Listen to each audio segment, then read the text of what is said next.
الحمد للہ وقفا والصلاة والسلام علی عباده الذین اصطفى خصوصاً علی افضل وخاتم النبیین محمد الامین وعلی آلہ وصحبہ اجمعین اما بعد اعوذ باللہ من الشیطان الرجیم بسم اللہ الرحمن الرحیم واللیل اذا یغشی والنہار اذا تجلی وما خلق الذکر والانثى ان سعیکم لشتی فاما من اعطى واتقى وصدق بالحسنى فسنيسره لليسرى واما من بخل واستغنى وكذب بالحسنى فسنيسره للعسرى وما يغني عنه ماله إذا تردى إن علينا للهدى وإن لنا للآخرة والأولى فأنذرتكم نارا تلظى لا يصلاها إلا الأشقى الذي كذب وتولى وسيجنبها الأتقى الذي يؤتي ماله يتزكى وما لأحد عنده من نعمة تجزى إلا ابتغاء وجه ربه الأعلى ولسوف يرضى صدق الله العظيم رب اشرح لي صدري ويسر لي أمري واحلل عقدة من لساني يفقهوا قولي اللهم ربنا الہمنا رشدنا واعصمنا من شرور انفسنا اللهم ارنا الحق حقا وارزقنا اتباعه وارنا الباطل باطلا وارزقنا اجتنابه اللهم ارحمنا بالقرآن العظيم واجعله لنا اماما ونورا وهدى ورحمة اللهم ذكرنا منه ما نسينا وعلمنا منه ما جهلنا وارزقنا تلاوته آناء الليل وآناء النهار واجعله لنا حجة یا رب العالمین آمین۔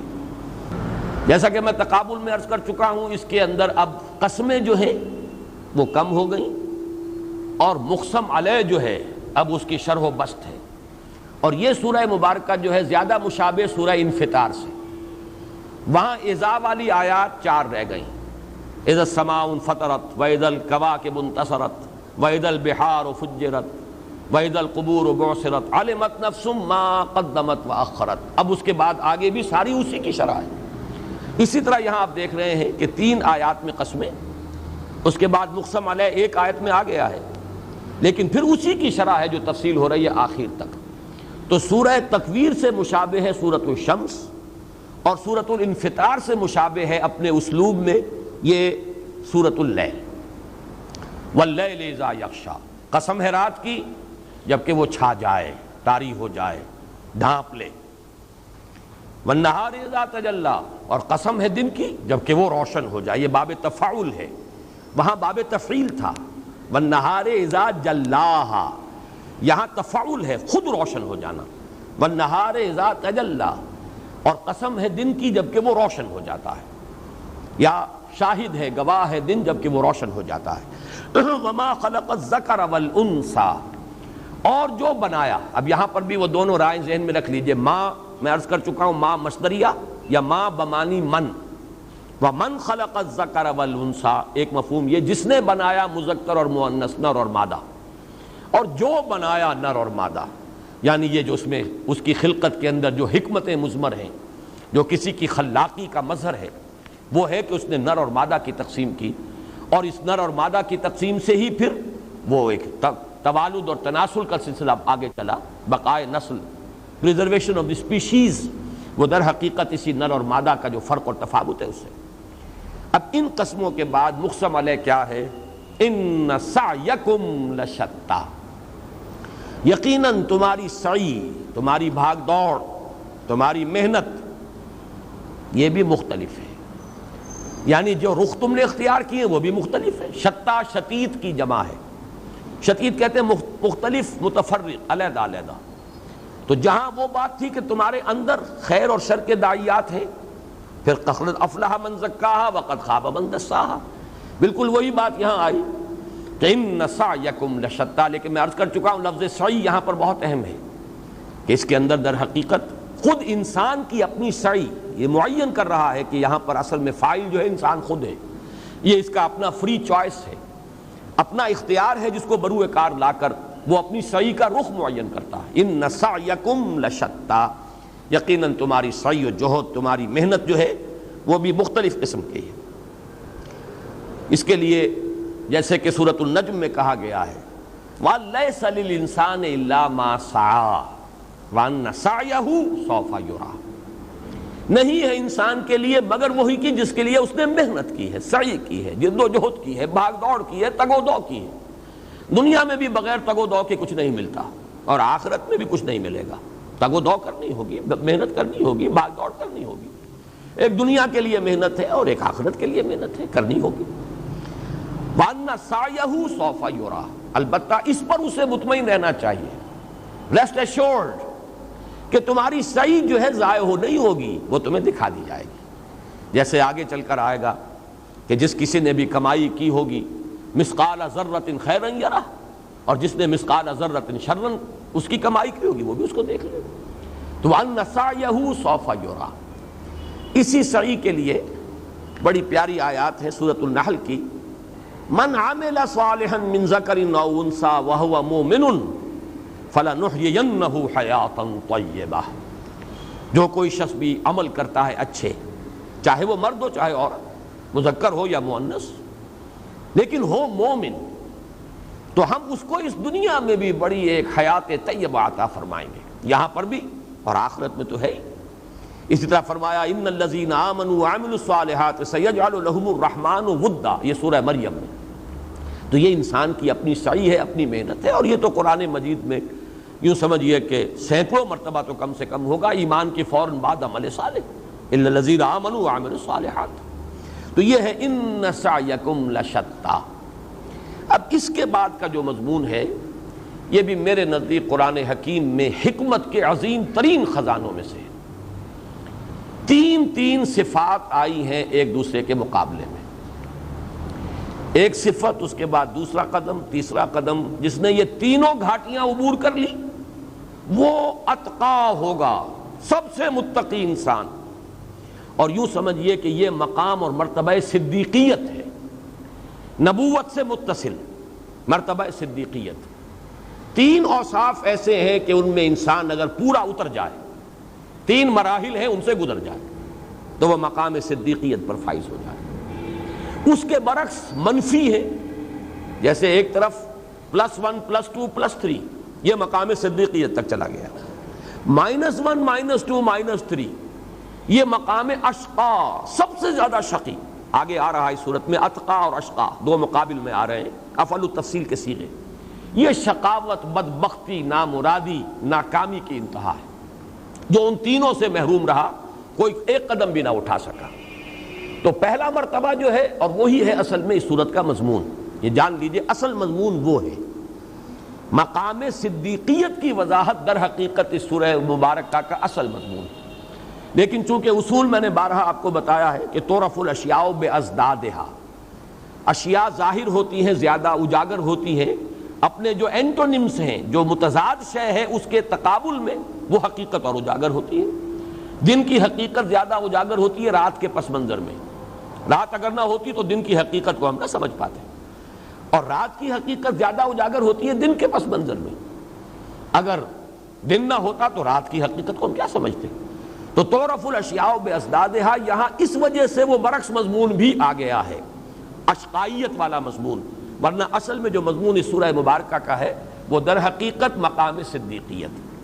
چنانچہ میں دو اقوال آپ کو سنا رہا ہوں، حضرت قفال رحمہ اللہ کا قول ہے، امام راضی نے نقل کیا ہے، نزلت هذه السورۃ، نازل ہوئی ہے یہ سورت مبارکہ فی ابی بکر و انفاقہ علی المسلمین، یہ سورہ مبارکہ نازل ہوئی ہے حضرت ابو بکر صدیق جو صدیق اکبر ہے رضی اللہ تعالی عنہ، ان کی شان میں، اور انہوں نے جو انفاق کیا مسلمانوں پر، بڑی خطیر رقمیں خرچ کی، اور وہ ضعفاء بیچارے جو غلام اور کنیزیں تھیں جو ایمان لے آئے تھے اور جن پر پہاڑ توڑے جا رہے تھے ظلم و ستم کے، انہیں خرید کر اور منہ مانگے دام دے کر انہیں خریدا ہے اور آزاد کیا ہے۔ تو نزلت هذه السورۃ فی ابی بکر وانفاقہ علی المسلمین، یہ تو ہے حضرت قفال کا قول۔ خود امام رازی رحمۃ اللہ علیہ نے ایک عجیب قول جو ہے، وہ سورۃ الضحیٰ جو اب اگلی سورت آئے گی، اگلا جوڑا جو ہے، اس میں انہوں نے ایک بات کہی ہے بڑی پیاری۔ سورۃ واللیل سورۃ ابی بکر وسورۃ والضحیٰ سورۃ محمد صلی اللہ علیہ وسلم ورضی اللہ تعالی عنہ۔ یہ سورۃ اللیل جو ہے یہ سورہ ابی بکر ہے، حضرت ابو بکر کی شان میں ہے، اور سورۃ الضحیٰ جو آئے گی والضحیٰ واللیل اذا سجی اور سورۃ الانشراح، دونوں مل کر ایک حقیقت کو مکمل کرتی ہیں، وہ ہے حضور کی شان میں، وہ سورۃ محمد ہے صلی اللہ علیہ وسلم۔ اس کے حوالے سے ایک بات سمجھ لیجئے کہ جو مضمون شروع ہوا قد افلح من تزکا سورۃ الاعلیٰ، اس کی ذرا سی شرح آئی قد افلح من زکاہا وقد خاب من دساہا، اس کا جو نقطہ عروج ہے، بلند ترین منزل جس تک کہ انسان پہنچ سکتا ہے، وہ مقام صدیقیت ہے۔ یہ ہے انسان کی اپنی سعی سے حاصل ہونے والا مقام۔ اس سے اوپر کا مقام مقام نبوت ہے۔ یہ تو پہلے بھی وہابی تھا اور اب تو اس کا سلسلہ بندی ہو گیا۔ حضور پر صلی اللہ علیہ وسلم ختم نبوت کے بعد پہلے بھی وہ انسان کی سعی و جہد اور اپنی کوئی محنت اور مشقت جو ہے اس سے وہ حاصل نہیں کیا جا سکتا تھا، وہ خالص وہابی شے ہے، وہ اکتسابی شے نہیں تھی نبوت، اور اب تو دروازہ بندی ہو گیا۔ تو شارٹ آف نبوت جو بلند ترین مقام ہے وہ مقام صدیقیت ہے۔ تو سورۃ الشمس کے بعد سورۃ اللیل میں یہ مضمون اس کلائمیکس تک پہنچ گیا کہ جو بلند ترین مقام ہے، انسان جو اپنی سعی سے، ان سعیکم، اپنی سعی سے جہاں تک رسائی حاصل کر سکتا ہے، وہ ہے مقام صدیقیت، اور وہ مضمون ہے اس سورہ مبارکہ کا۔ اب اس سے بلند جو ہے وہ وہبی معاملہ ہے، وہ نبوت و رسالت ہے، وہ مضمون ہے سورۃ الضحیٰ اور سورۃ الانشراح کا۔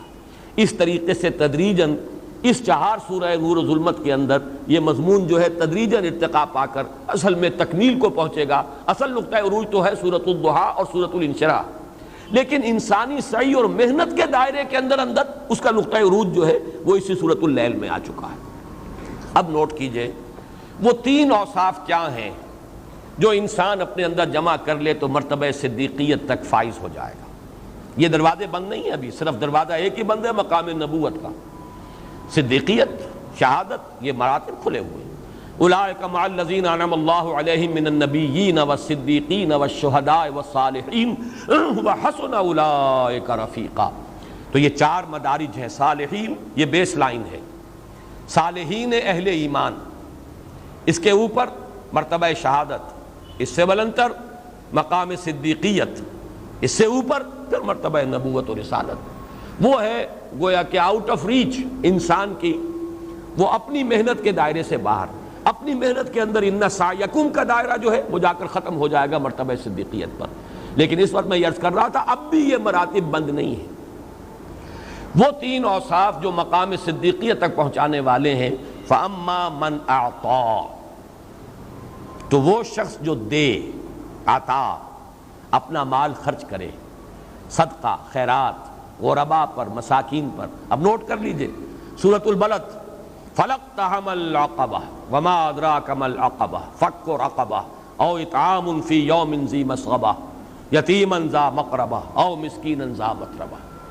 اسی طریقے سے یاد کر لیجئے سورہ حدید، گھبراؤ نہیں مسلمانوں، اگر تم اپنے دلوں میں جھانکو اور محسوس کرو کہ ویرانی ہے، گھبراؤ نہیں۔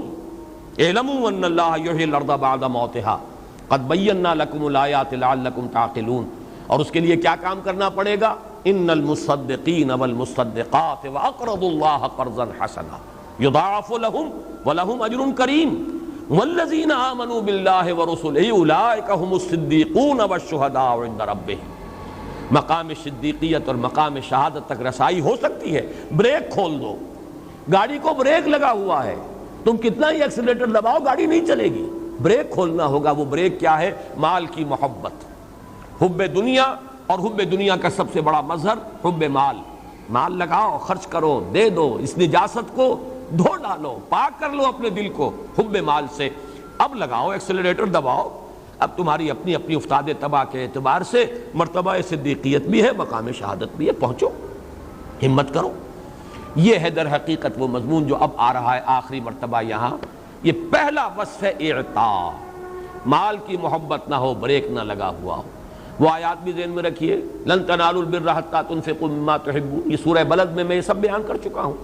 لیکن ایک چیز بیان ہونے سے رہ گئی تھی، عبادات اسلامی میں سے زکوٰۃ کا لفظ بھی لیا گیا ہے اسی عبادت کے لیے جو مالی عبادت ہے. تزکیہ کی جو گفتگو ہم کل کر چکے ہیں، تزکیہ کیا ہے؟ نفس کے ارتقاء اور انسان کی ترقی جو ہے روحانی، اس کے راستے میں جو موانع ہیں انہیں دور کرنا تاکہ وہ نشو و نما پائے، پاک کر دینا، موانع کو ہٹا دینا. جیسے کہ وہ مالی جو ہے وہ کھرپا لے کر جھاڑ جھکاڑ جو ہے وہ اکھاڑ کر پھینک دیتا ہے، اسی طریقے سے وہ موانع جو ہے انسان کی روحانی ترقی میں ان کو دور کرنا اور پھر اس کو ارتقاء دینا، اس کو نشو و نما دینا، یہ ہے تزکیہ. اور زکوٰۃ وہ عبادت ہے کہ جس کا تعلق ہی انفاق مال سے ہے، اللہ کی راہ میں اللہ کی خوشنودی کے لیے، رضا جوئی کے لیے مال خرچ کرنا. تو پہلا وصف ہے فَأَمَّا مَنْ أَعْطَىٰ، دوسرا وَاتَّقَىٰ، یہ تقوی آ چکا ہے، أَلْهَمَهَا فُجُورَهَا وَتَقْوَاهَا. تقوی اس کا اصل مفہوم ذہن میں رکھیے، جس کے اندر وہ مورل لا موجود ہے، مؤثر ہے، جو نیکی بدی میں امتیاز کرتا ہے، جو نیکی کی طرف چلنا چاہتا ہے بدی سے رکتا ہے، جس میں ایک احساس مسئولیت ہے، جو پھونک پھونک کر قدم رکھتا ہے، کوئی غلط کام نہ کروں، کسی کا دل نہ توڑ دوں، کسی کے احساسات کو مجروح نہ کر دوں، کسی کی عزت پر حملہ نہ کر دوں، کوئی حرام شے اپنے پیٹ میں نہ ڈال لوں. یہ ایک احساس ذمہ داری، ایک انر ریسٹرینٹ ہو انسان کے اندر، اندر سے کوئی شے روک رہی ہو، یہ تقویٰ ہے. یعنی خیر اور شر کی تمیز کا برقرار رہنا اور داعیہ خیر کا کچھ غالب ہونا، بدی سے روکنا، نفس لوامہ کی کیفیت جو ہے وہ موجود ہو، ایک بیدار نفس لوامہ، ایک لیونگ کانشنس انسان کا. تیسری چیز وصدق بالحسنی، تو تصدیق کی اس نے بہت عمدہ بات کی. یہ حسنہ کی تعبیر کے اندر بہت سے مختلف جو ہے قول موجود ہیں. سب سے اہم قول جس پر کہ تقریباً ہمارے تمام متقدمین کا اجماع ہے، اس سے مراد ہے الکلمۃ الحسنی، جو سب سے اچھا کلمہ ہے، الکلمۃ الطیبہ، لا الہ الا اللہ محمد الرسول اللہ. یعنی جو دعوت رسالت محمدی کا جو ایک یوں سمجھیے کہ نٹ شیل میں جو لب لباب ہے، جس نے اس کی تصدیق کی. اور اس کے اندر عموم کو بھی لیجئے، ہر خیر کی، ہر بھلی بات کی تصدیق. اس کو آپ اپنے اوپر بھی طاری کریں تو ایک ہر شخص کا تجربہ ہے کہ کبھی بحثم بحثہ میں، گفتگو میں آپ محسوس کرتے ہیں کہ مخالف کی بات زیادہ مضبوط ہے، اس کی دلیل زیادہ قوی ہے، میری بات کمزور ہے. اب آپ کے سامنے دو راہا ہے، یا تو صاف مان لیں ٹھیک ہے بھائی میں غلط تھا، میری بات صحیح نہیں ہے، آپ کی بات صحیح ہے، میں تسلیم کرتا ہوں. لیکن اس میں ذرا کسر نفسی ہوتی ہے، جھوٹی انا جو ہے وہ انسان کو روکتی ہے، نہیں اڑے رہو، ڈٹے رہو، جھگڑتے رہو، بحثم بحثہ کرتے رہو. دلیل کم وزنی ہے تو کیا ہے، آواز بڑھا دو، شور کے ساتھ جو ہے غالب ہو جاؤ. یہ ہے انسان کے اندر اس کا جو نفس امارہ کہ خامخواہ اس کے سامنے شکست کیوں قبول کی جائے، اور آدمی لگا رہتا ہے بحثم بحثہ میں. اسی کا نام ہے وہ عصبیت جاہلی، اسی کا نام ہے تعصب، اسی کا نام ہے ہٹ درمی. اب یہ دو راہا ہے. ایک شخص میں یہ وصف اگر ہے کہ آمادہ رہے، جو خیر کی بات آئے، جو صحیح بات آئے، جو دل کو لگ جائے فوراً قبول کر لوں گا، اس میں کوئی شے رکاوٹ نہیں بنے گی کہ میری عزت کو اس سے کوئی نقصان پہنچ رہا ہے، تالیاں پٹ جائیں گی، لو جی یہ تو ہار گئے، فلاں جیت گیا. اس خوف سے بالکل انسان آزاد ہو کر آمادہ رہے، جو اچھی بات سامنے آئے، جو عمدہ بات، جو قوی دلیل، فوراً تسلیم کرے. یہ اصل میں صدیقیت کا سب سے اونچا جو وصف ہے وہ یہ ہے. یہاں جو مار کھا جائے گا، چاہے پہلے دو قدم وہ اٹھا چکا ہو، لیکن یہاں مار کھا گیا تو گیا.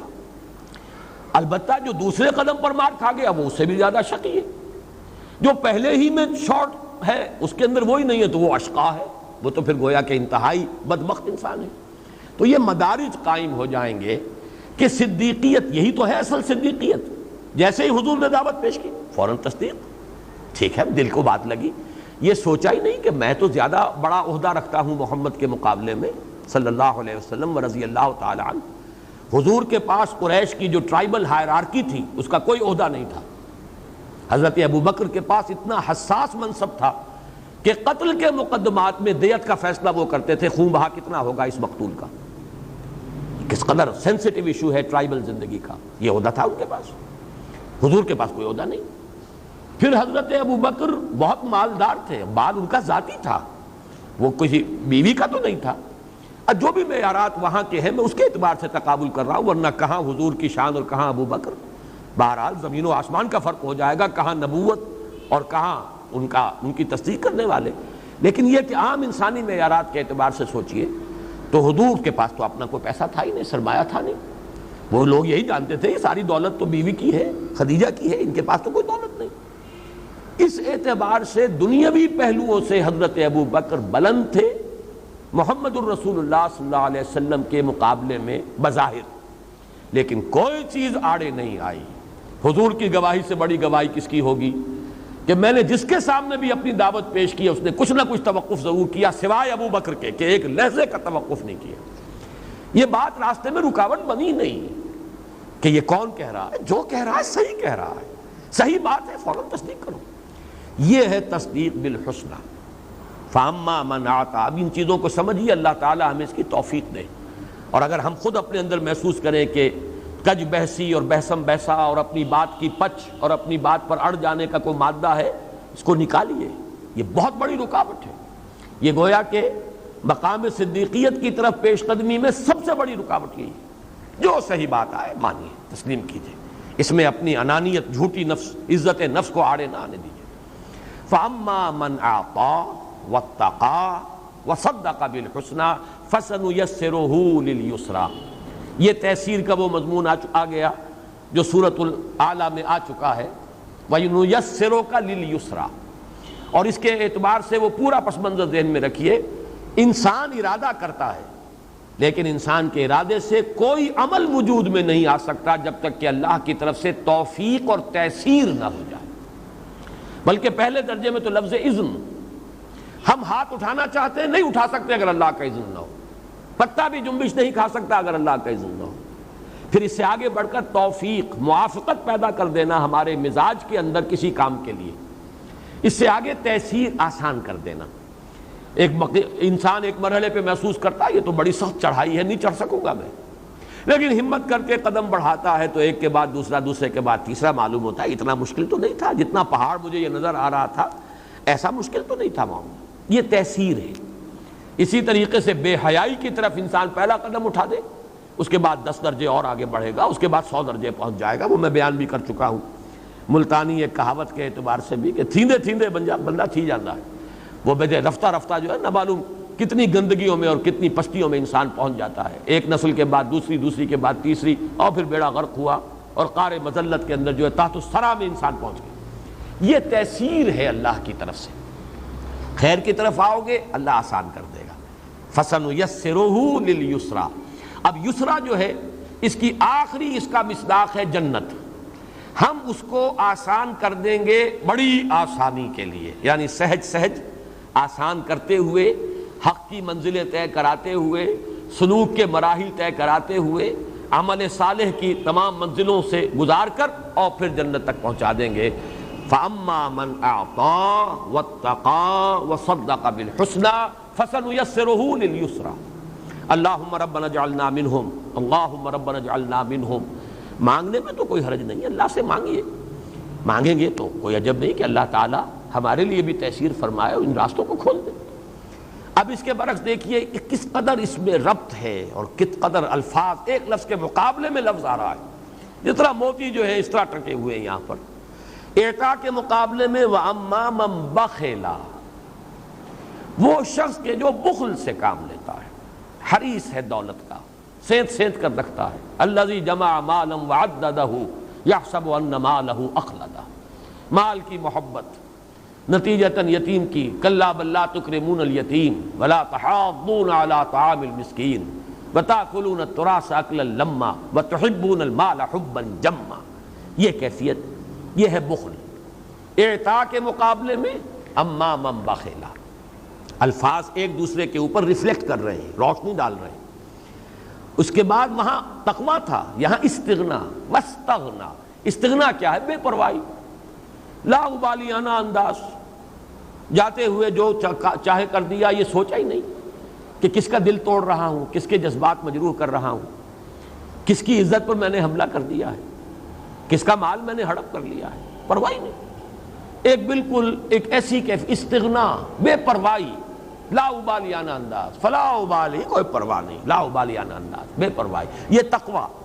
آدمی پھونک پھونک کر قدم رکھ رہا ہے، سوچ رہا ہے کیا کرنا چاہیے، کیا نہیں کرنا چاہیے، کسی کا حق تو میں نہیں سلب کر رہا، کسی پر زیادتی تو نہیں کر رہا، کوئی حرام لقمہ تو نہیں اپنے پیٹ میں ڈال رہا۔ یہ ہے تقیٰ۔ فاما من اعطى واتقى، اور بے پرواہ ہو کر جو جی میں آیا کر گزرے، جہاں بھی ہاتھ پڑ سکتا ہو ہاتھ ڈال دیا، جو چیز بھی حاصل کی جا سکتی ہو کر لو، بائی ہک اور بائی کروک، صحیح یا غلط۔ یہ استغنا ہے۔ واما من بخل واستغنى وكذب بالحسنى، تکذیب، اچھی بات، عمدہ بات، صحیح بات، دل گواہی دے دے کہ صحیح بات ہے، پھر بھی جھٹلا دینا، یہ گویا کہ it seals the fate of the person. اب اس کی قسمت ختم ہوئی، قسمت کے اوپر مہر لگ گئی۔ دونوں منزلیں چڑھ آیا تھا، لیکن تصدیق بالحسنہ سے محروم رہا، اور تکذیب بالحسنہ اس کی اگر اس سے صدور ہو گیا تو گویا کہ محروم رہ گیا۔ البتہ یہ نوٹ کر لیجئے، فَسَنُيَسِّرُهُ لِلْعُسْرَىٰ، اب اس کی وضاحت کی ضرورت نہیں۔ جو شخص یہ روش اختیار کرے گا، یہ اوصاف جمع کر لے گا اپنے اندر، قدم بقدم اس راستے پر آگے بڑھے گا، اس کو ہم سہج سہج آسان بنا دیں گے عسرا کے لیے۔ وہ العسرا جہنم، سختی کی جگہ، وہ جہاں پر کہ اس کے لیے وہ عذاب ہی عذاب ہے اور سختی ہی سختی ہے، رفتہ رفتہ وہاں پہنچا دیں گے۔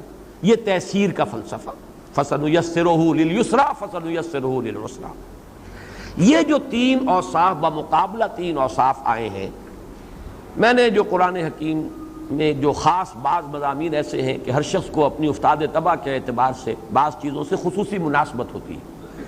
میں جب میڈیکل کا طالب علم تھا تب بھی مجھے نفسیات سے خصوصی شغف تھا، اور اگر میں کوئی اسپیشلائزیشن کرتا وہ تو یہ کہ اس تحریک کی طرف عملی اتنی وابستگی اسی دور میں ہو گئی تھی کہ پروفیشن کو پھر ایز اے پروفیشن میں نے اختیار کیا ہی نہیں، ورنہ آدمی مزید پڑھتا ہے مزید۔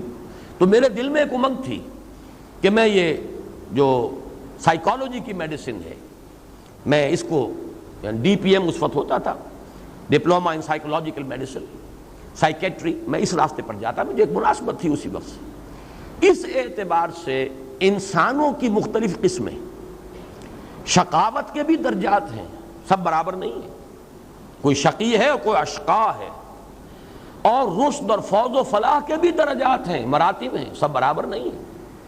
نہ اہل ایمان سب برابر تھے، نہ اہل کفر سب برابر تھے۔ خدا پنج انگشت یکساں نہ کر، نہ ہر زن زنست ہو، نہ ہر مرد مرد، نہ ہر عورت عورت ہے، نہ ہر مرد مرد ہے۔ اللہ نے پانچوں انگلیاں برابر نہیں کی ہیں۔ اس طرح ہر کافر برابر نہیں، تمام کافر برابر نہیں، تمام مومن برابر نہیں۔ تو یہاں اس سورہ مبارکہ کے حوالے سے میں نے کچھ معین کیے ہیں مراتب، وہ ذرا نوٹ کر لیجئے۔ بلند ترین مرتبہ وہ لوگ کہ جو ان تینوں سیڑھیوں پر چڑھ جائیں، اعطاء بھی ہے، تقویٰ بھی ہے، وہ حس جو ہے اخلاقی وہ بھی چاق و چوبند ہے، مؤثر ہے، انر ریسٹرینٹ موجود ہے، پھر تصدیق بالحسنہ، کہیں بھی اپنا کبر جو ہے، کبر ذات اور اپنی جھوٹی انانیت آڑے نہ آئے۔ یہ تینوں جن میں آ گئے وہ صدیقین ہیں، اور صحابہ کرام میں اس کی دو نمایاں ترین مثالیں حضرت ابو بکر جو صدیق اکبر ہیں، اور حضرت عثمان رضی اللہ تعالی عنہ۔ حضرت عثمان بھی پانچویں یا چھٹے ایمان لانے والے ہیں، حضرت ابو بکر حضور کی دعوت پر فوراً ایمان لے آئے، اور حضرت ابو بکر کی دعوت پر فوراً ایمان لانے والے حضرت عثمان ہیں۔ اس اعتبار سے یہ صدیقین کے لیے دو یہ ٹاپ کی مثالیں، اور بھی بہت صدیق ہیں، اور یہ نہ سمجھیے کہ اب یہ چیزیں جو ہے یہ ختم ہو چکی ہیں، اب بھی یہ راستے کھلے ہیں، یہ مزاج ہیں، اصل میں مزاج ہمیشہ رہیں گے انسان کے۔ تینوں میں پورے صدیقین جن کی نمایاں مثالیں ابو بکر اور عثمان۔ کچھ لوگ ایسے تھے جو دو پہلی منزلیں تو سر کر گئے، تیسری میں آ کے ناکام ہو گئے۔ قسمت کی خوبی دیکھیے ٹوٹی کہاں کمند، دو چار ہاتھ جبکہ لب بام رہ گیا۔ ان میں دو نمایاں ترین انسان ہیں ابو طالب اور مطعم بن عدی۔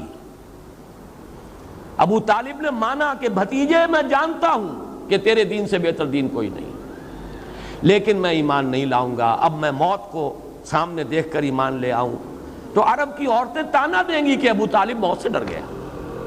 یہ انانیت ہے، یہ ہے وہ کہ جو تصدیق بالحسنہ سے رک رہا ایک شخص صرف اس وجہ سے دنیا کیا کہے گی، دنیا مجھے بزدل سمجھے گی۔ قریش کی عورتوں کا تانا نہیں میں برداشت کر سکتا کہ ابو طالب موت سے ڈر گیا۔ کہاں محروم ہوا ایک شخص؟ اسی لیے حضور نے فرمایا ہے کہ سب سے ہلکا عذاب جہنم میں ابو طالب کو ہوگا، لیکن وہ بھی کیا ہے کہ آگ کی دو جوتیاں پہنائی جائیں گی جن کے زیر اثر اس کھوپڑی میں دماغ ایسے پکے گا جیسے ہنڈیا پکتی ہے چولہے کے اوپر۔ یہ تو ہلکا ترین عذاب ہے وہاں کا۔ اور اس کی دوسری مثال مطعم بن عدی، جس نے حضور کو پناہ دی طائف سے جب واپس آئے، 6 بیٹوں کو لے کر نکلا ہے ہتھیار سجا کر، اور اپنی پناہ میں اور اپنی امان میں لے کر آیا ہے حضور کو مکے کے اندر، ایمان نہیں لایا۔ کہاں ناکام رہا؟ کیسا شخص ہوگا وہ؟ اس کی شرافت نفس، اس کی شجاعت۔ آخر حضور نے بھی پورے مکے میں سے منتخب کیا ہے اس کو کہ تم اگر مجھے اپنی امان میں لے لو تو میں مکے میں داخل ہو جاؤں، ورنہ وہاں تو دارالندوا میں فیصلہ ہو چکا تھا کہ محمد کو قتل کر دیا جائے، اب تو کوئی رکاوٹ تھی نہیں، ابو طالب کا انتقال ہو چکا۔ اب بنو ہاشم کا سردار ابو لہب ہے جو سب سے بڑھ کر دشمن ہے محمد کا صلی اللہ علیہ وسلم، وہ دنیاوی پروٹیکشن ختم ہو چکی۔ یہی وجہ ہے کہ حضور طائف گئے تھے، لیکن وہاں بھی چونکہ دنیاوی اعتبار سے ناکامی ہوئی، واپس آئے، واپس آ کے داخل کیسے ہو؟ تو حضور کی نگاہ انتخاب پڑی ہے مطعم بن عدی پر، اور حضور نے اسی کے بارے میں کہا تھا غزوہ بدر، جب وہ 70 قیدی تھے قریش کے، حضور نے فرمایا تھا کہ اگر آج مطعم زندہ ہوتا، اگر وہ سفارش کرتا، میں ان 70 کے 70 کو چھوڑ دیتا۔ تو ایک احسان عظیم ابو طالب کا بھی ہے حضور پر۔ 10 برس تک وہ آڑ بنے رہے ہیں، قریش اقدام نہیں کر سکے حضور کے خلاف ابو طالب کی وجہ سے، اور بہت احسان بڑا ہے اور ہم سب پر ہے، ابو طالب کا بھی ہے، مطعم بن عدی کا بھی ہے، کہ اس نے اپنے 6 بیٹوں کو، اس نے پہلے تو یہ کہلوا دیا تھا کہ ہاں چلے آئیے آپ مکے میں، میری امان ہے آپ کو۔ حضور نے پھر پیغام بھیجا ہے، یوں نہیں میں اگر داخل ہوا فوراً ہی کسی نے حملہ کر دیا، لوگوں کو تو پتہ نہیں ہے، تم آ کر لے کر جاؤ گے۔ تو وہ اپنے 6 جوان بیٹوں کو ہتھیار سجا کر لے کر مکے سے باہر آیا ہے اور حضور کو لے کر گیا ہے، اور مکے میں اعلان کرتا گیا ہے محمد میری امان میں نے امان۔ اب یہ ان کی ٹرائبل لائف تھی، ایک شخص نے امان دے دی، امان ہے۔ اور یہی گویا کہ بقیہ جو 2 برس یا 2.25 برس جو گزرے ہیں مکے کے اندر، گویا کہ پہلے اگر کوئی امان تھی دنیاوی، اصل امان تو اللہ کی ہے، لیکن یہ عالم اسباب ہے۔ عالم اسباب میں پہلے 10 برس امان رہی ہے تو وہ ابو طالب کی، اور بعد کے یہ جو 2 برس ہے، 2.25 یا 2.5 برس جتنے بھی ہیں، ان میں اگر امان تھی تو وہ مطعم بن عدی کی تھی۔ اب چلیے، یہ ہوئے وہ کہ جو بخیل بھی نہیں تھے، نہ ابو طالب نہ مطعم بن عدی، شریف انسان، لیکن یہ کہ تصدق بالحسنہ پر آ کر ناکام ہو گئے، کذب بالحسنہ کے جرم کے مرتکب ہو گئے، محروم ہو گئے۔ اس میں ایک درجہ اور نیچے آئیے، 2 میں انسان پورا ہے، تیسرے میں تاخیر ہو گئی، تصدیق بالحسنہ فوراً نہیں ہوئی، وقت لگا، یہ ایک درجہ نیچے آ گیا۔ اور اس درجے پر فائز ہیں حضرت عمر، حضرت حمزہ رضی اللہ تعالیٰ، 6 برس گزرے ہیں، صدق بالحسنہ میں 6 سال کی تاخیر، لیکن بخل بھی نہیں تھا نہ حمزہ میں نہ عمر میں، اور اسی طریقے سے شجاعت اور حمیت اور مروت، یہ چیزیں بھی موجود۔ حمزہ اور عمر رضی اللہ تعالیٰ عنہما یہ مرتبہ شہادت پر فائز ہیں، دونوں شخصیتیں۔ بلند ترین مثالیں جو ہیں وہ حضرت عمر، حضرت حمزہ رضی اللہ تعالیٰ عنہما۔ اس کے مقابل میں نوٹ کیجئے، ابو جہل ہے جو رہ گیا، پہلی چیز اس میں تھی، بخیل نہیں تھا، پہلی بات پوری تھی، لیکن دوسرے مرحلے پر آ کر وہ ناکام ہو گیا، وہ ہے ابو جہل۔ اور اگر کہیں وہ ایمان لے آتا، جیسے میں نے کہا ابو طالب اور مطعم بن عدی ایمان لے آتے، صدیقین میں سے ہوتے، ابو جہل ایمان لے آتا تو شہداء میں سے ہوتا۔ یہی وجہ ہے کہ حضور نے ترازو کے اندر ایسا تولا ہے برابر، ایک پلڑے میں ڈالا ہے حضرت عمر کو اور ایک میں ڈالا ہے ابو جہل کو، اے اللہ عمرو ابن ہشام یعنی ابو جہل اور عمر ابن الخطاب میں سے ایک کو تو ضرور میری جھولی میں ڈال دے۔ اب قرۂ فال بنام من دیوانہ زدن اللہ تعالیٰ نے منتخب کر لیا حضرت عمر کو، وہ عمر ابن الخطاب سے عمر فاروق بن گئے۔ یہی قرۂ فال اگر ہوتا تو ابو جہل جو ہے وہ بھی اپنے مزاج کے اعتبار سے بہادری شجاعت یہ اس میں تھی، اسی طریقے سے بخل نہیں۔ اس نے، میں نے بارہا آپ کو سنایا، اس نے کہا یہ کہ بنو ہاشم نے کھانے کھلائے، ہم نے ان سے بڑھ کر کھلائے، انہوں نے مہمان نوازیاں کی، ہم نے ان سے بڑھ کر کی، ہم کندھے سے کندھا ملائے چلے آ رہے ہیں، اب اگر ان کی نبوت مان لیں تو ہم تو ہمیشہ کے لیے ان کے غلام ہو جائیں۔ یہ ہے تیسرا بلکہ چوتھا مرحلہ۔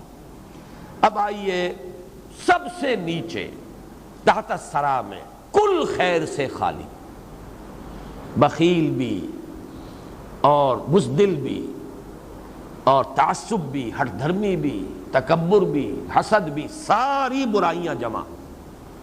اس کے لیے دو نام نوٹ کر لیجئے، ابو لہب، بدترین انسان، یہی وجہ پوری سورت اس شخص کے نام سے، تبت یدا ابی لہب وتب ما اغنی عنہ مالہ وما کسب سیصلی نارا ذات لہب وامرأتہ حمالۃ الحطب فی جیدہا حبل من مسد۔ اور اس کے ساتھ بریکٹ کر لیجئے ولید بن مغیرہ، وہ شخص جس پر اللہ کا غضب سورہ نون میں بھی بھڑکا ہے، فلا تطع کل حلاف مہین ہماز مشاء بنمیم مناع للخیر معتد نسیم عتل بعد ذلک زنیم ان کان ذا مال وبنین اذا تتلی علیہ آیاتنا قال اساطیر الاولین۔ وہی ہے جس کا ذکر سورۃ النجم میں ہے، وَأَعْطَىٰ قَلِيلًا وَأَكْدَىٰ، بخیل انسان۔ وہی ہے جس کا ذکر جو ہے وہ سورہ مدثر میں ہے، ذرنی ومن خلقت وحیدا وجعلت له مالا ممدودا وبنین شہودا ومہدت له تمہیدا ثم یطمع ان ازید کلا انہ کان لآیاتنا عنیدا سأرہقہ صعودا۔ یہ ہے آخری کردار، بدترین کردار، ابو لہب اور ولید بن مغیرہ۔ آخری بات اس میں نوٹ کر لیجئے، اگر یہ ایمان لے آتے تو کیا ہوتا؟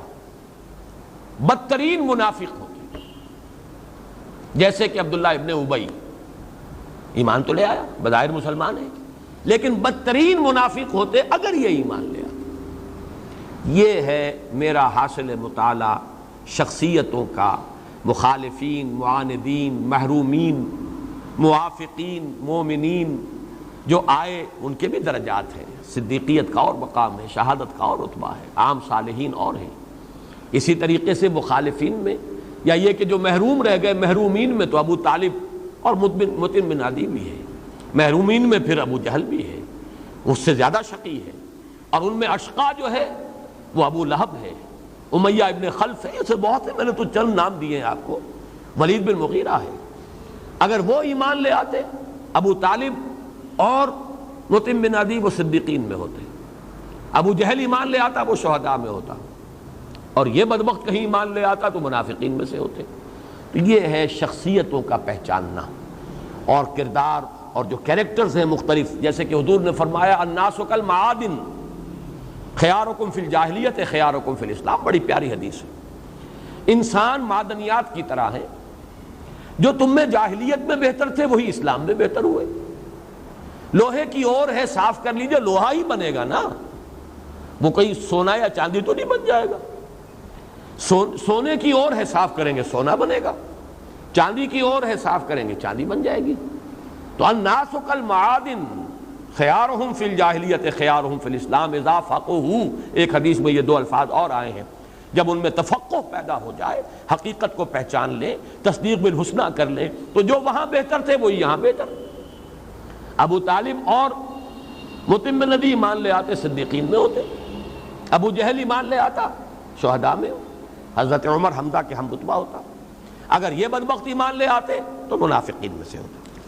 چلیے آگے، فَأَمَّا مَنْ أَعْطَىٰ وَاتَّقَىٰ وَصَدَّقَ بِالْحُسْنَىٰ فَسَنُيَسِّرُهُ لِلْيُسْرَىٰ وَأَمَّا مَنْ بَخِلَ وَاسْتَغْنَىٰ وَكَذَّبَ بِالْحُسْنَىٰ فَسَنُيَسِّرُهُ لِلْعُسْرَىٰ وَمَا يُغْنِي عَنْهُ مَالُهُ إِذَا تَرَدَّىٰ۔ اور ماں یہاں دونوں معنی دیتا ہے، ماء نافیہ دیا، نہیں فائدہ پہنچائے گا اسے اس کا مال، یا کیا پہنچائے گا فائدہ اسے اس کا مال، مائے نافیہ اور مائے استفہامیہ، لیکن استفہام انکاری، کیا فائدہ پہنچائے گا، یعنی کوئی فائدہ نہیں پہنچائے گا۔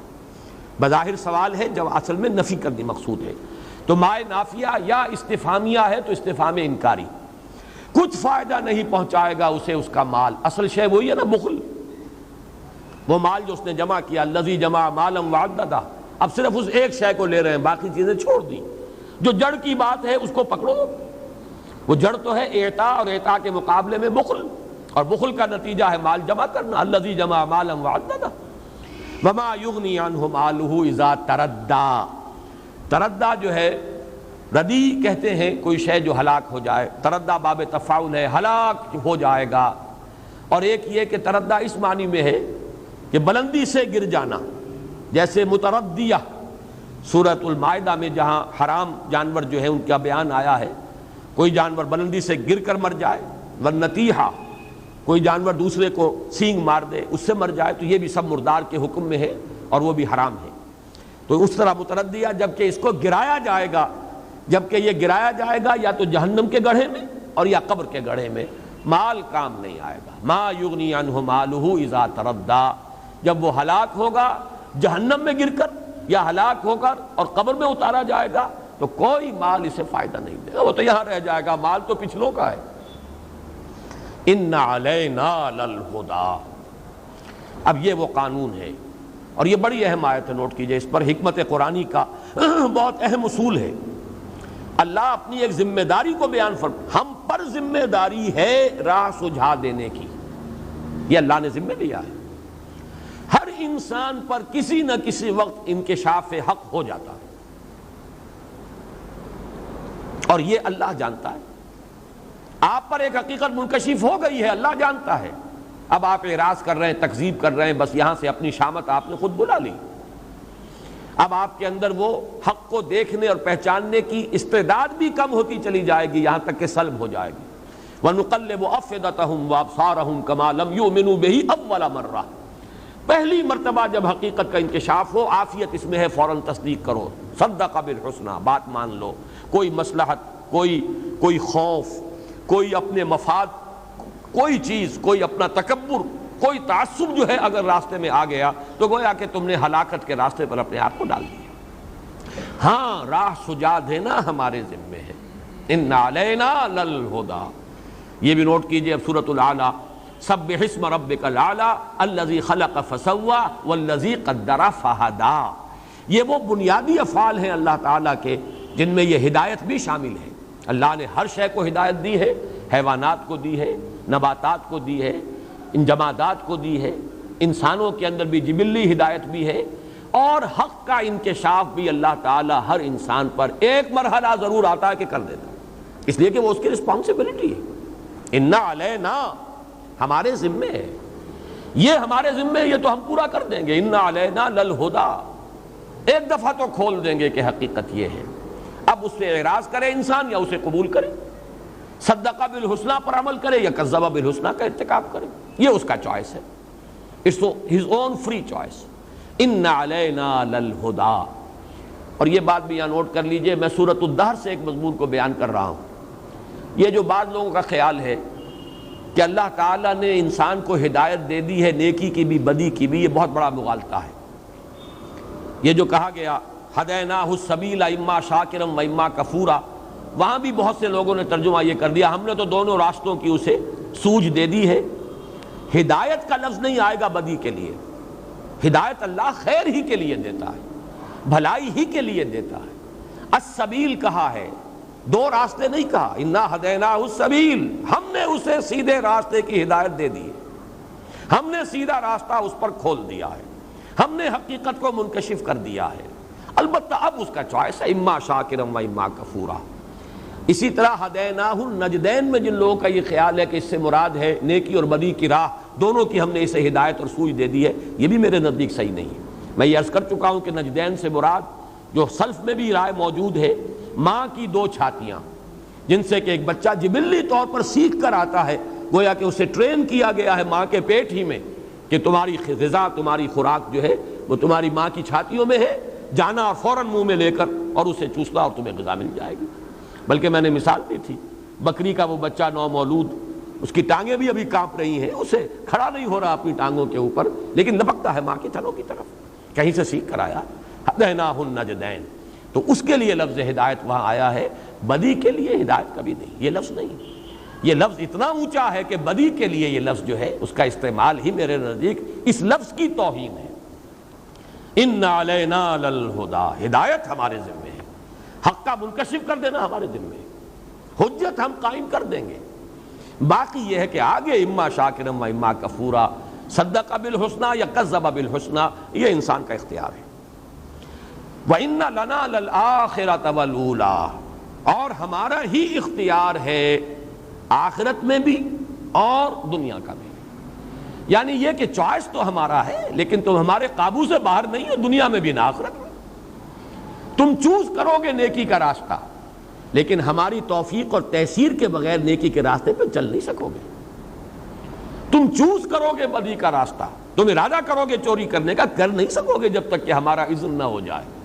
ہم قادر ہیں، ہماری قدرت محیط ہے اس پوری کائنات کو، یہاں پتہ تک بھی ہمارے اذن کے بغیر ہل نہیں سکتا۔ تو وہ آخرت ہو یا دنیا، یہ دونوں ہمارے کنٹرول سے کوئی ان میں سے باہر نہیں ہے۔ وَإِنَّ لَنَا، لنا جو ہے یہ ملکیت کے لیے بھی لام آیا ہے اور اس کا اختیار مطلق بھی ہمارے پاس ہے۔ وَإِنَّ لَنَا لَلْآخِرَةَ وَالْأُولَىٰ فَأَنذَرْتُكُمْ نَارًا تَلَظَّىٰ، تو دیکھو میں نے تمہیں خبردار کر دیا ہے اس آگ سے، ڈرا دیا ہے، آگاہ کر دیا ہے، وارن کر دیا ہے جو بھڑکتی ہے۔ یہ جو لظا آیا ہے سورہ معارج میں، انہا لظا نزاعۃ للشوا تدعو من ادبر وتولی، تو یہ نوٹ کر لیجئے کہ جہنم کے بھی مختلف طبقات ہیں۔ کہیں اسے سعیر سے تعبیر کیا گیا ہے، کہیں اس کو حمیم سے تعبیر کیا گیا ہے، مختلف الفاظ ہیں۔ کہیں جہنم کا لفظ ہے، جہیم ہے، کہیں لظا ہے۔ لظا کہتے ہیں بالکل روشن انگارے، چمکدار انگارے۔ ایک آگ وہ ہے جس کے اوپر کچھ راکھ آ گئی ہے، وہ نظر نہیں آ رہے، دمکتے ہوئے انگارے، بھڑکتی ہوئی آگ، وہ لظا ہے۔ اور معلوم یہ ہوتا ہے اس صورت کے مضامین کی مناسبت سے کہ یہ جہنم کا بدترین حصہ ہے، اس لیے کہ اشقا کا لفظ آ رہا ہے، نہیں جھونکا جائے گا اس میں مگر جو سب سے زیادہ شقی ہے۔ یہ میں ابھی وضاحت کروں گا کیوں اشقا کا لفظ یہاں آیا ہے۔ ان لنا للآخرۃ والأولیٰ فانذرتکم نارا تلظیٰ، میں نے خبردار کر دیا ہے، تم مجھے بلیم نہیں کر سکو گے کہ تمہیں بتایا نہیں گیا، وار نہیں کیا گیا۔ فانذرتکم نارا تلظیٰ، وہ جو بھڑک رہی ہے آگ، جس کے دمکتے ہوئے انگارے، لا یصلاھا الا الاشقی، نہیں داخل ہوگا اس میں مگر وہی جو سب سے بڑا بدبخت ہے۔ اب اس میں بعض لوگوں نے یہاں سے وہی جو چور دروازے نکالتے ہیں اپنے فسق و فجور کے لیے کہ جی جہنم میں تو صرف اشقا جائے گا، یہ کم شقی جہنم میں نہیں جائیں گے، آیت ہے یہاں تو اشقا جائے گا، صرف بدبخت ہی جائے گا۔ گویا کہ اگر میری وہ وضاحت بھی سامنے ہو تو ابو لہب اور ولید بن مغیرہ تو جائے گا، ابو جہل تو نہیں جائے گا، پھر چلیے ابو جہل بھی چلا گیا تو اور تو نہیں جائیں گے، یہ بات نہیں ہے۔ جہنم کے طبقات ہیں، یہاں اشقا کے حوالے سے نارن تلظیٰ، جہنم کا وہ طبقہ جس کے اندر صرف تمازت نہیں ہے، صرف حدت نہیں ہے، صرف تپش نہیں ہے، بلکہ بھڑکتی ہوئی آگ، اور جیسے لیونگ سنڈرز جنہیں آپ کہتے ہیں، جس کے کہ انگارے وہ دہکتے ہوئے ہوں گے، اور اس کو نہیں اس میں داخل ہوگا مگر جو سب سے بڑا شقی ہے۔ یہ کیوں کہا شقی اشقا؟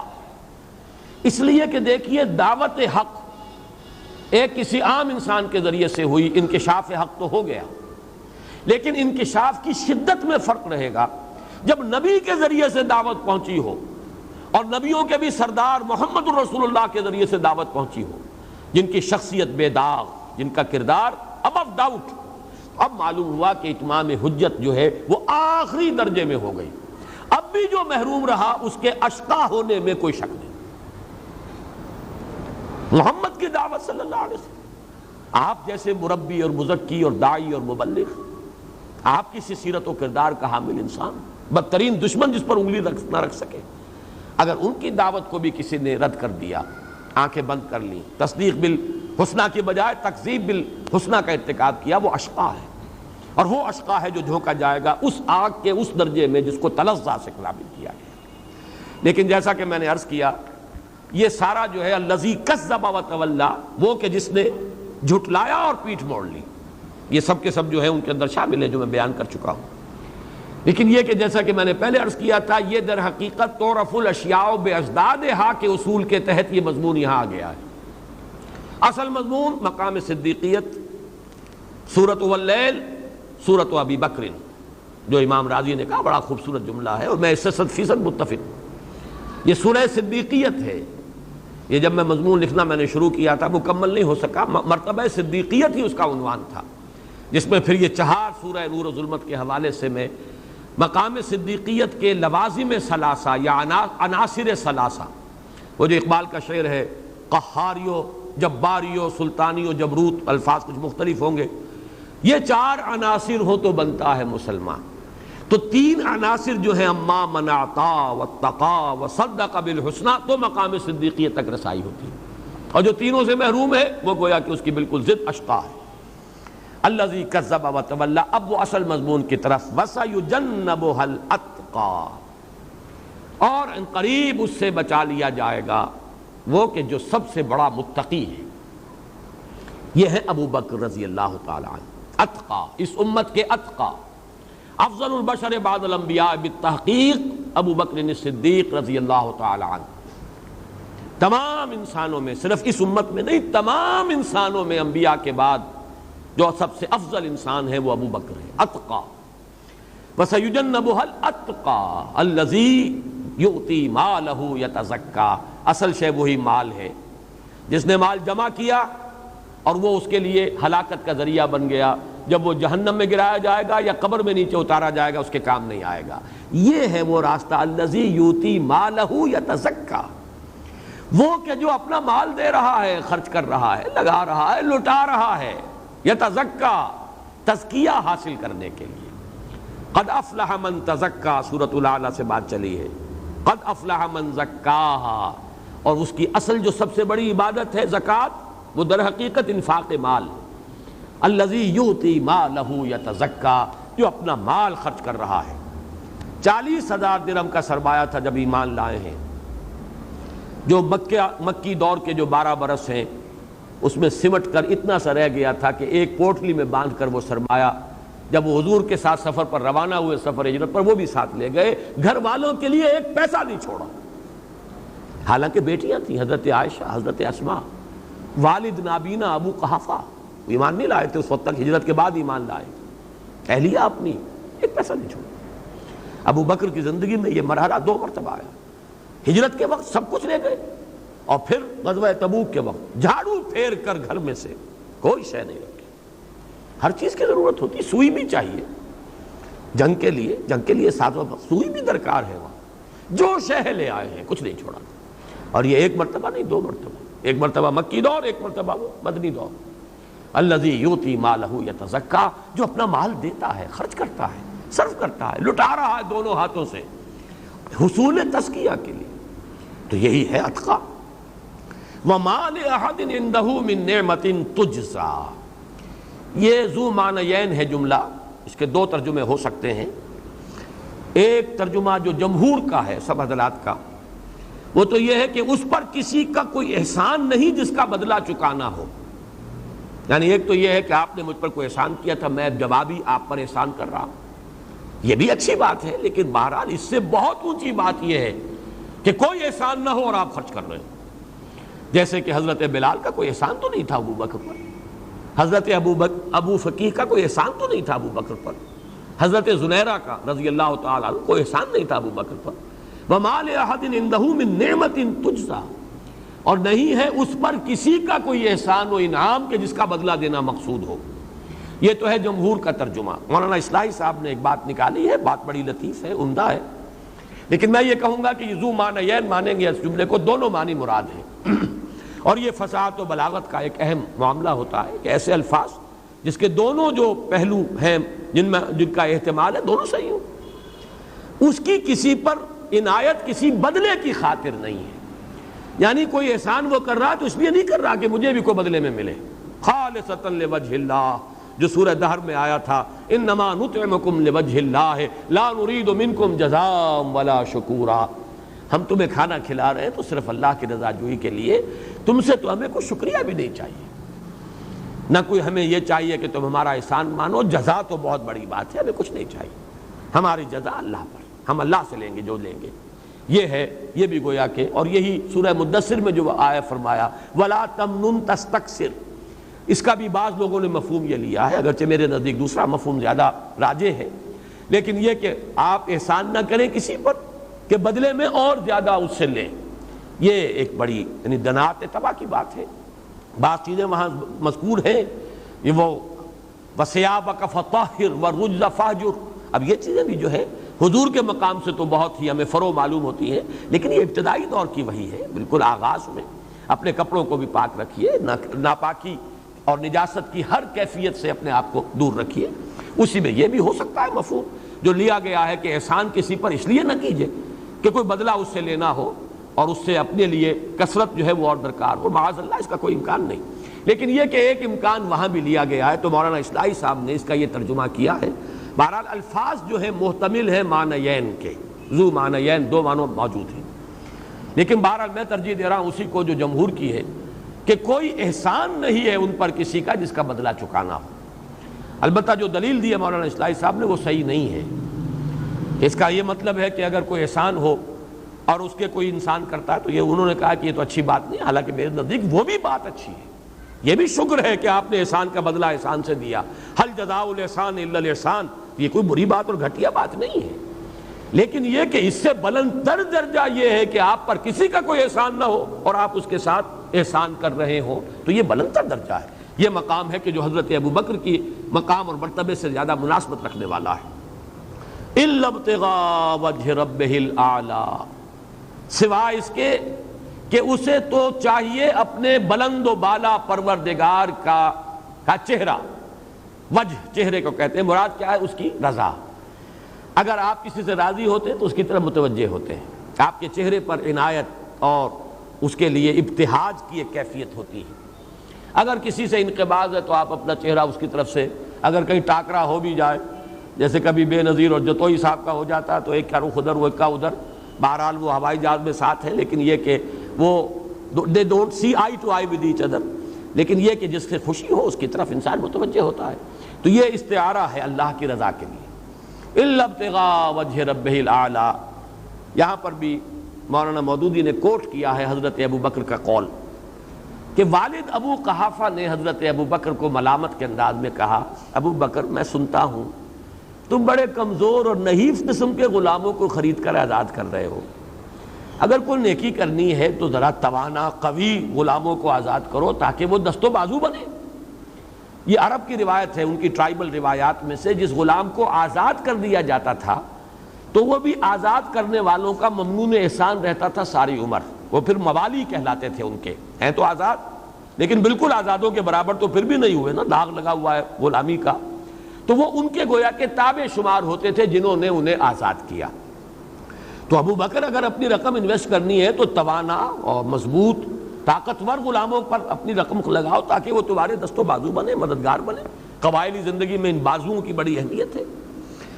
تو اس کی روایت ہے حضرت عامر ابن عبداللہ ابن زبیر رضی اللہ تعالی عنہما سے۔ حضرت عامر تو تابعی ہیں جو عبداللہ ابن زبیر رضی اللہ تعالی عنہما کے بیٹے ہیں، وہ روایت کر رہے ہیں، اور آپ کو معلوم ہے کہ زبیر جو ہیں وہ بھی حضرت ابو بکر کے داماد ہیں، حضرت اسماء کے شوہر رضی اللہ تعالی عنہما، تو ان کے بیٹے ہیں عبداللہ، ان کے بیٹے عامر، ان سے روایت ہے کہ جب ابو قحافہ نے یہ بات کہی کہ ابو بکر تم یہ ان کمزور اور بڑے نحیف قسم کے غلاموں کو خرید کر آزاد کر رہے ہو، تم نے ذرا قوی اور توانا لوگوں پر رقم لگائی ہوتی، تو جواب میں حضرت ابو بکر نے فرمایا اے ابا، اب یہ دیکھیے یہاں پر ابا ہم تو کہتے ہیں نا یہ کہ ابا عربی زبان میں جیسے یا ابتا یہ ہا آ جاتا ہے محبت کے انداز میں، یہ کسی کو جو ہے خطاب کرنا کہ ابا جان انما ارید ما عند اللہ، مجھے تو وہ چیز مطلوب ہے جو اللہ کے پاس ہے، مجھے یہاں دنیا کا کوئی اجر و ثواب کہ کوئی میرا دست و بازو بنے، کوئی میرا مددگار بنے، یہ میرے پیش نظر ہے ہی نہیں، یہ میرا مطلوب مقصود ہی نہیں۔ اے ابا انما ارید ما عند اللہ، میرا ارادہ میں چاہتا ہوں وہ شے جو اللہ کے پاس ہے۔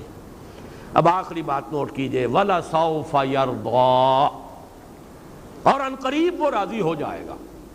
یہاں بھی ذو معنی یہ ہے کلام، کون راضی ہو جائے گا؟ اللہ راضی ہو جائے گا، یہ بھی صحیح، اور وہ راضی ہو جائے گا، ابو بکر بھی راضی ہو جائے گا، یہ بھی صحیح۔ یہ تو وہی مضمون ہے، رضی اللہ عنہم ورضوا عنہ، اللہ ان سے راضی، وہ اللہ سے راضی۔ یہ تو باہمی رضامندی ہے ایک دوسرے کی، بندے اور رب کے مابین رضائے باہمی کا معاملہ ہے، اور یہ انسان کی روحانی ترقی کا بلند ترین مقام ہے۔ نوٹ کیجئے سورۃ الفجر کی جو یا آخری آیات میں، یا ایتھا النفس المطمئنہ ترجعی الی ربک راضیۃ مرضیہ۔ اور ایک بات آخری عرض کرتا ہوں، یہ مقام صدیقیت کے لیے یہ آیت ہے، اسی لیے میرے نزدیک اگرچہ یہاں پہ ترجمہ تو یہ بھی ہو سکتا ہے اللہ راضی ہو جائے گا، لیکن زیادہ راجح ترجمہ یہ ہے کہ ابو بکر راضی ہو جائے گا، اللہ اتنا دے گا کہ راضی کر دے گا ابو بکر کو۔ اور وہ کیوں؟ وہ اس مناسبت سے اگلی صورت ہے سورۃ محمد صلی اللہ علیہ وسلم، بقول امام راضی، وہاں آیت کیا آئی ہے؟ وَلَسَوْفَ يُعْطِيكَ رَبُّكَ فَتَرْضَىٰ، ان قریب اے محمد آپ کا رب آپ کو اتنا نوازے گا، اتنا دے گا کہ آپ راضی ہو جائیں گے۔ وہاں ترضا ہے، یہ صیغہ ہے مخاطب کا، آپ راضی ہو جائیں گے۔ یہاں صیغہ یرضا ہے غائب کا، بس فرق یہی ہے مقام صدیقیت میں اور مقام نبوت میں، نبی براہ راست مخاطب ہوتا ہے، وہی آتی ہے، اور صدیق براہ راست مخاطب نہیں ہے، وہ بواسطہ محمد صلی اللہ علیہ وسلم ان کے وسیلے اور ذریعے سے ان سے خطاب ہو رہا ہے، ان کے واسطے سے ہو رہا ہے، اس لیے وہاں غائب کا صیغہ ہے وَلَسَوْفَ يَرْضَىٰ، یہ مقام صدیقیت کی نمائندگی ہے۔ اور وَلَسَوْفَ يُعْطِيكَ رَبُّكَ فَتَرْضَىٰ، اے محمد آپ کو آپ کا رب اتنا کچھ دے گا، اتنا نوازے گا کہ آپ راضی ہو جائیں گے، یہ مقام نبوت ہے۔ بارک اللہ لی ولکم فی القرآن العظیم ونفعنی وإیاکم بالآیات والذکر الحکیم۔